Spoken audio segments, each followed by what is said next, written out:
नमस्कार साथियों, आप सभी का वर्षिका एकेडमी में स्वागत है। आज हम पार्ट 2 के रूप में आपको जो कार्य का जो चॉइस है उसके बारे में साथियों अपन चर्चा करेंगे। इसके तहत अपन ये चर्चा करेंगे कि फीमेल और मेल को कौन कौन से कार्य लेने चाहिए, उनको महिलाओं को कौन से कार्य को प्राथमिकता देनी चाहिए, पढ़ने वाले को कौन से काम को प्राथमिकता देनी चाहिए और उन्होंने किस प्रकार से अपना व्यवहार करना चाहिए ताकि फर्स्ट डे जब आप ज्वाइनिंग करने जाएंगे तब आपको आपके मनचाहा वर्क मिल सके। इन सभी चीज़ों पर साथियों आज हम चर्चा करेंगे। तो सबसे पहले तो अपन चर्चा करते हैं कार्य चॉइस पार्ट 2 के रूप में आपको कार्य की जानकारी होनी चाहिए। इसके लिए साथियों मैंने पार्ट फर्स्ट बना दिया था और मैंने आपको सब बता दिया था, अर्थात कौन कौन से कार्य होते हैं, जैसे ऑडिट, संस्थापन, भुगतान, उपापन को क्या क्या कहते हैं, निविदा भी कहते हैं, ठीक, बजट और अन्य, ठीक है। इन सब की आपको जानकारी होनी चाहिए, ठीक है।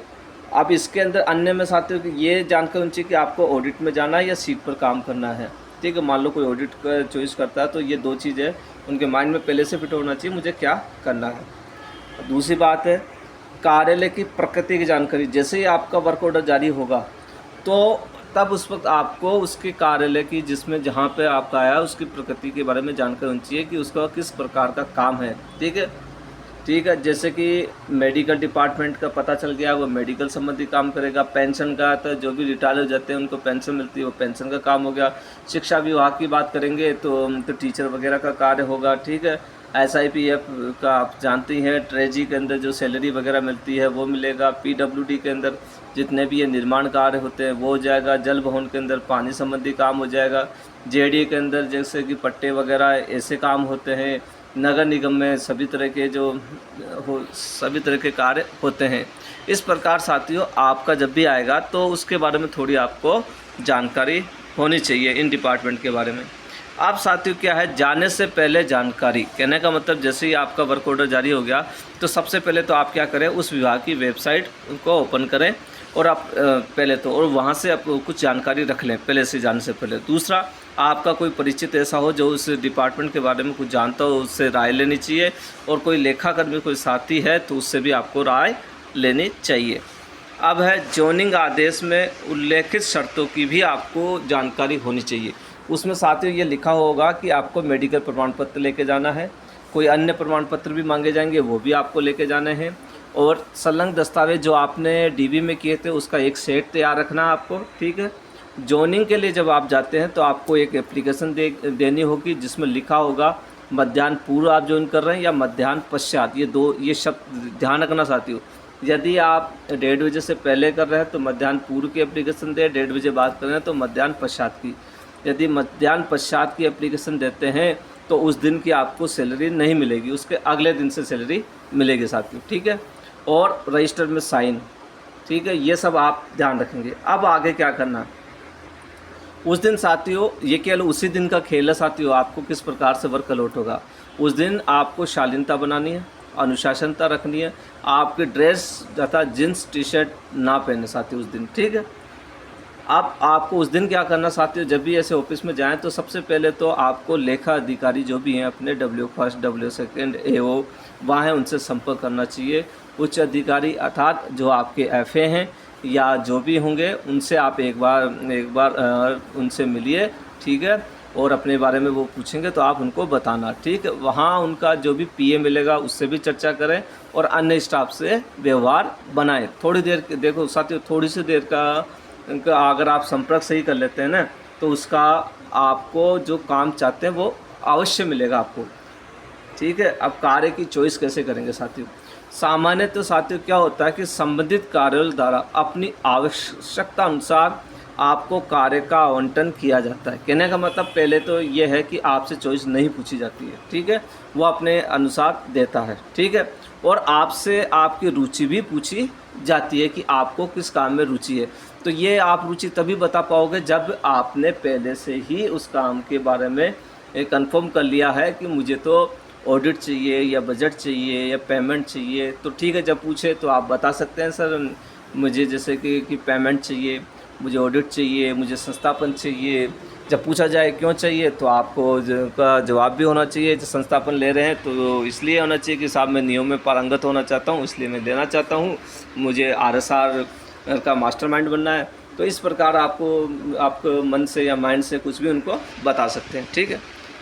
और ज़्यादातर साथियों क्या होता है, जिस दिन कार्यालय में जिस दिन जॉइनिंग होती है उसी दिन या उसके 2 या 3 दिन में आप सबको वर्क अलॉट हो जाता है।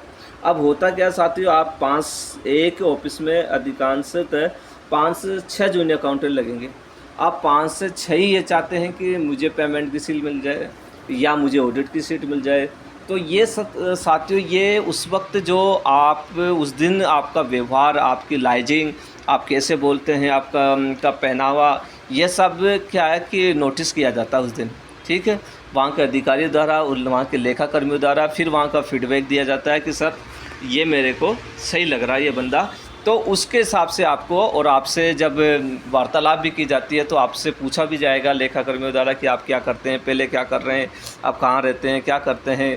तो मतलब कि आपको ज़्यादा फेंकना नहीं है, जो वास्तविकता है वही बतानी है, जिससे कि आपकी वास्तविकता का पता चल सके। और आप वास्तविकता ये भी अपने साथियों को ये भी बता सकते हैं। मान लो आप पढ़ने वाले हैं तो आप पहले ही उनको हिंट देते, सर मैं तैयारी करता हूँ तो इसलिए थोड़ा मुझे इस प्रकार का कोई वर्क मिल जाए, ठीक है। कई साथी ऐसे होंगे जो RS की तैयारी कर रहे होंगे तो वो आप हिंट दे सकते हैं उनको, ठीक है।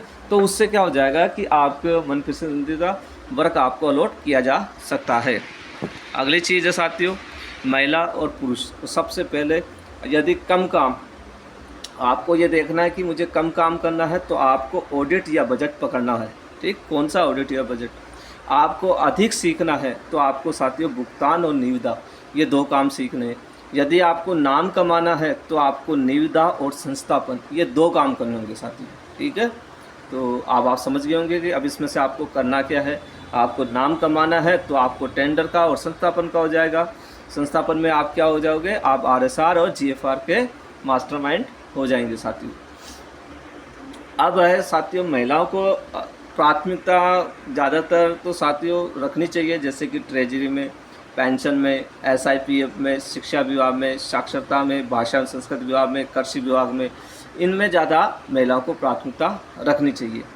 अब है बस साथियों पढ़ने वालों को। साथियों पढ़ने वालों को क्या है कि ये ब्लॉक शिक्षा जो होते हैं शिक्षा विभाग में, वो ऑडिट डिपार्टमेंट जो भी है वहाँ, SIPF है वहाँ, ट्रेजरी है, पेंशन है, गोपालन है, कृषि विभाग है।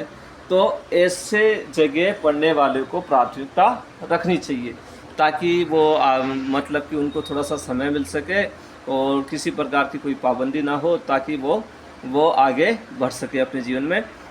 तो साथियों यदि आपको मेरा ये वीडियो अच्छा लगा हो तो लाइक और सब्सक्राइब अवश्य करना ना भूलें। और ध्यान रखना उस दिन मेन आपका व्यवहार ही है। बहुत से साथी ऐसे होते हैं कि जैसे ही पोस्टिंग हो जाती है और डिपार्टमेंट का नाम मान लो बहुत अच्छा है तो वो क्या करते हैं, अपने आप में थोड़ा सा घमंड कर लेते हैं। ऐसा नहीं करना। उस दिन जितना लाइजिंग रखेंगे, जितना व्यवहार रखेंगे, उसी प्रकार से आपका वर्क अलॉट होगा।